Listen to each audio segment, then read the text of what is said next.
ये 8th class की social study की बुक हम और हमारा समाज है।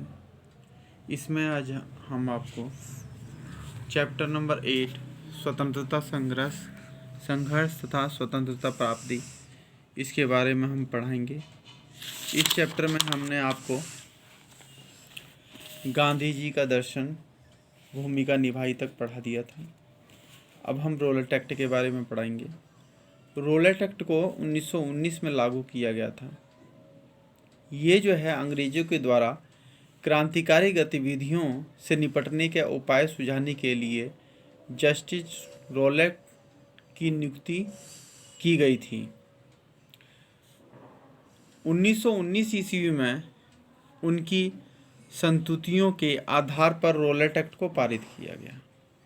इस एक्ट में ये होता था कि किसी भी क्रांतिकारी को बिना उस पर मुकदमा चलाए जेल में डाला जा सकता था, उसको कोई भी सज़ा दी जा सकती थी।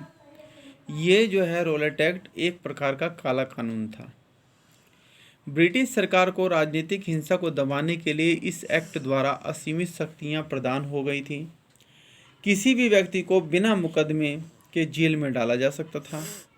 इस दमनकारी एक्ट का व्यापक रूप से विरोध किया गया।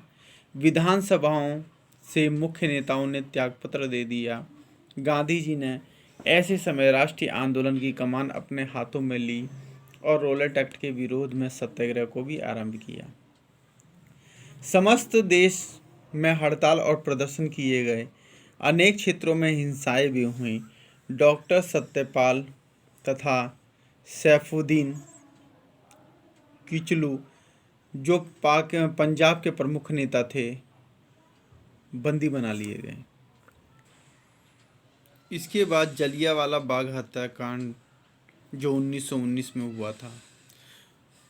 पंजाब के अमृतसर जिले में 13 अप्रैल 1919 में जलियांवाला बाग में इन नेताओं की गिरफ्तारी के विरोध में किनके डॉक्टर सत्यपाल के गिरफ्तारी के विरोध में एक विशाल जनसभा नियुक्त की गई।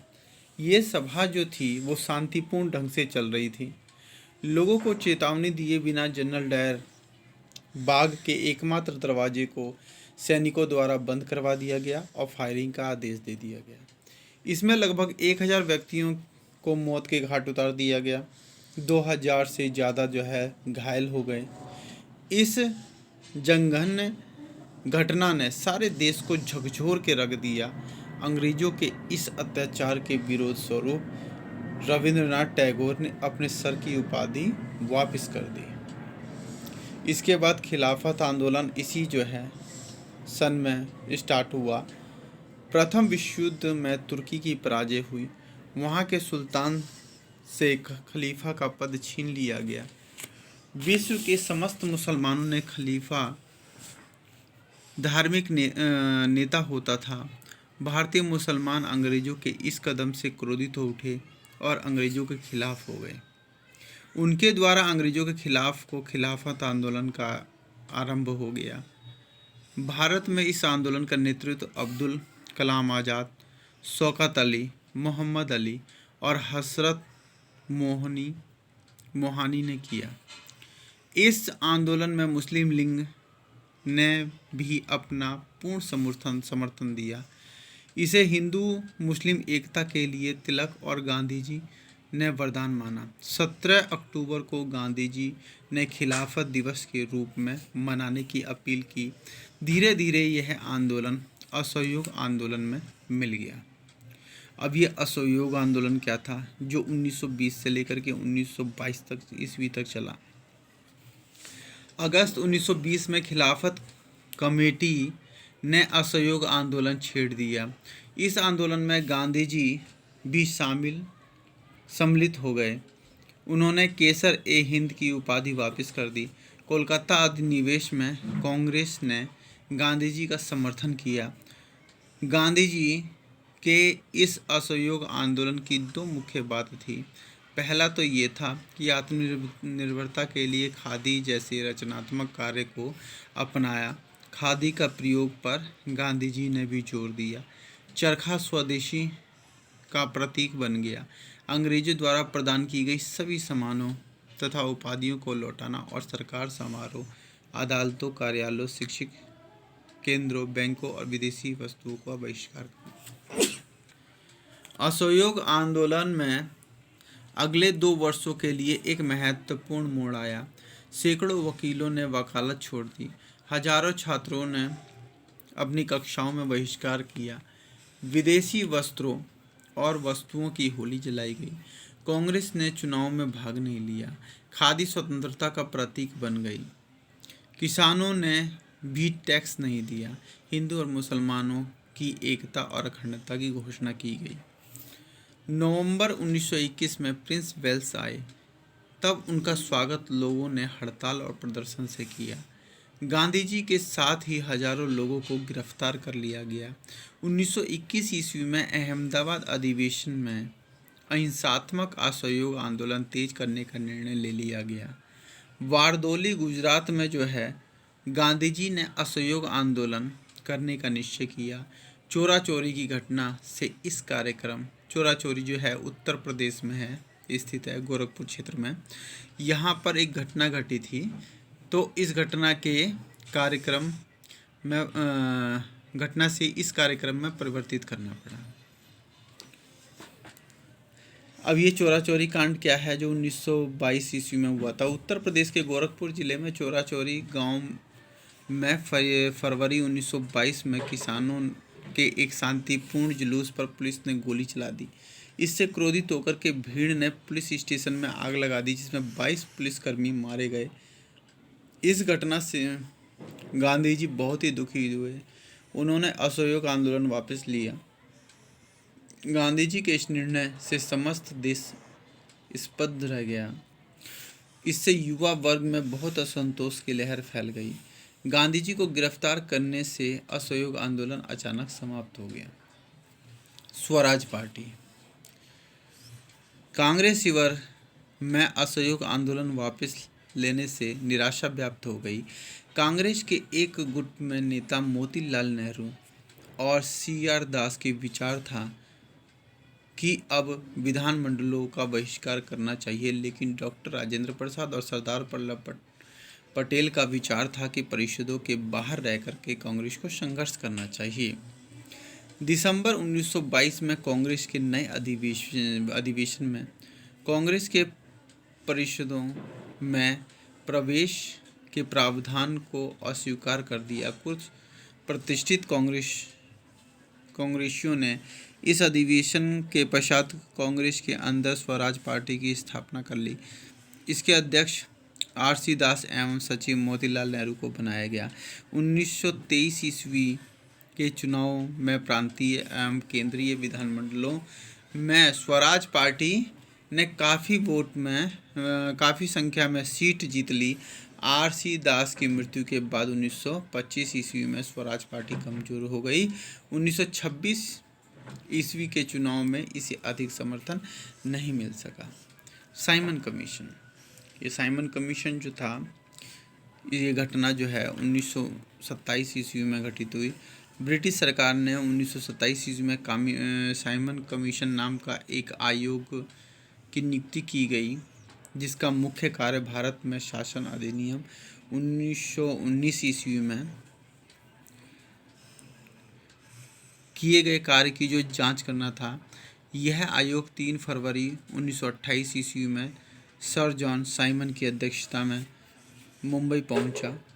सब दलों ने इस आयोग का बहिष्कार किया। इसका मुख्य कारण था कि इस आयोग के सभी 10 सदस्य जो है वो अंग्रेज़ थे। जहां भी यह आयोग पहुंचा, उनका स्वागत साइमन वापस जाओ के उद्घोष से किया गया। इस विरोध में संपूर्ण देश में प्रदर्शन हुए। लाहौर में हुए प्रदर्शन के दौरान पुलिस द्वारा लाला लाजपत राय के सिर पर लाठियों के प्रहार किया गया, जिसके परिणाम स्वरूप उनकी मृत्यु हो गई। गोविंद वल्लभ पंत को गंभीर रूप से चोट आई। पूरे देश में इससे बहुत धक्का लगा।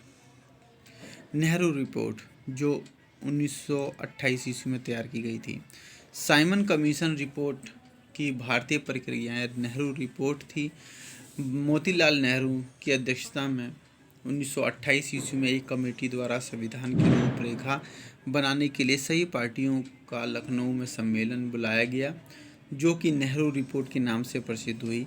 इस रिपोर्ट के द्वारा एक वर्ष के अंदर भारत को एक स्वतंत्र उपनिवेश बनाने की मांग की गई।